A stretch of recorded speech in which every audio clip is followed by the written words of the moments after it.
Hi అండి. మా అత్తయ్య మావయ్య రామాలయంలో వినాయక చవితి రోజు పూజ చేసుకున్నారు వినాయకుడికి.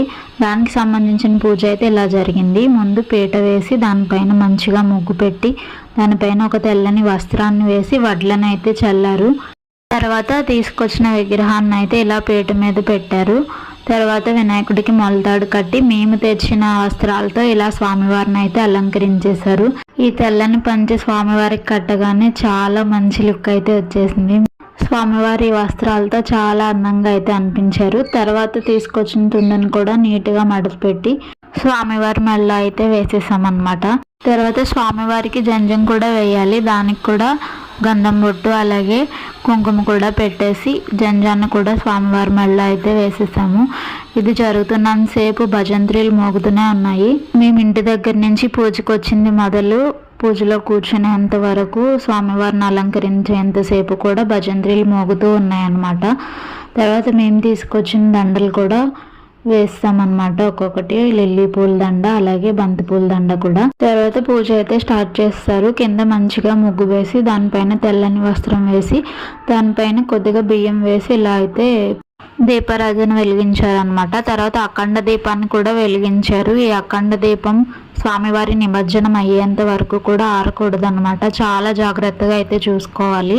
ఇలా అఖండ దీపానికి కూడా నమస్కారం చేసేసుకొని కలశాన్ని కూడా ఇలా స్థాపన చేశారు. తర్వాత మేము తీసుకొచ్చిన గరిక దండను కూడా వేశారు. నిమ్మకాయల దండ కూడా వేశారనమాట. నిమ్మకాయల దండ ఖచ్చితంగా స్వామివారిని ఇలా నిలబెట్టినప్పుడు వేయాలన్నారు. దానికోసం నిమ్మకాయల దండ కూడా వేసామన్నమాట. తర్వాత మా నాన్నగారు చిట్టి లడ్డు తీసుకొచ్చారు స్వామివారికి. దాన్ని మా వీక్షిత్ చేత స్వామివారి చేతిలో అయితే పెట్టించామన్నమాట. వాడు కూడా మంచిగా స్వామివారి చేతిలో అయితే పెట్టాడు. తర్వాత భజంత్రీలు మోగుతూనే ఉన్నాయన్నమాట. ఇప్పటి వరకు కూడా భజంత్రీలకి వాళ్ళకి కూడా తాంబూలంతో డబ్బులను వాళ్ళ డప్పు మీద ఇలా పెట్టి ఇవ్వాలన్నమాట. తర్వాత మా పూజ స్టార్ట్ అయిపోయింది. మంత్రాలు చదువుతుండగా మేము తీసుకొచ్చిన అన్ని రకాల పత్రులు రకరకాల పువ్వులతో స్వామివారిని అయితే ఇలా అలంకరణ చేసేసాము. మొత్తం పత్రులు పువ్వులతో అయితే స్వామివారు ఫుల్గా నిండిపోయారు అనమాట. మా పూజ అయితే ఇలా అయిపోయింది. మా పూజ అయిపోయిన తర్వాత అందరూ ఒక్కొక్కరిగా వచ్చి దీపారాధన చేసుకుంటున్నారనమాట స్వామివారికి. ఇలా మా పూజ అయితే ఎటువంటి విఘ్నాలు లేకుండా చాలా మంచిగా అయితే ఆ విఘ్నేశ్వరుడు జరిపించేసుకున్నాడు మా చేత. ఇలా పత్రులు పువ్వులతో చాలా అందంగా అయితే ముస్తాబైపోయారు అనమాట వినాయక చవితి రోజు. మేము తీసుకెళ్లిన ప్రసాదాలన్నీ కూడా అక్కడ భక్తులకి పనిచేసాం.